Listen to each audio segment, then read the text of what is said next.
Hi అన్న అందరికి.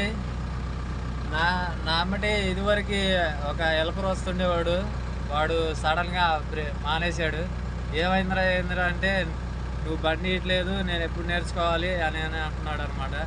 So ఆ తొందర అనేది పనికిరాదు ఫ్రెండ్స్. ఎప్పుడైతే మనం బండి లేటుగా వస్తేనే బాగుంటుంది. సో డ్రైవర్లకి మాకు తెలుసు ఎట్లా అంటే బండి ఎక్కడ ఇవ్వాలి, ఏ టైంలో ఇవ్వాలి అనేది తెలుసు. ఎందుకంటే పార్టీలు అరుస్తారు కాబట్టి మీరు ఎక్కడ చేయగలుగుతారో అక్కడే ఇస్తాం ఫ్రెండ్స్.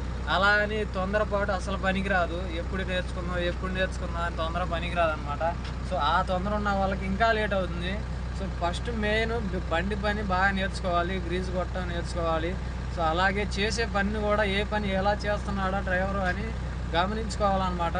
అలాగే కానీ అంతేగాని బండి ఇవ్వట్లేదు, ఎప్పుడు వస్తుందా అనే తొందరపాటు పనికిరాదన్నమాట. సో ఇది గుర్తుంచుకోండి.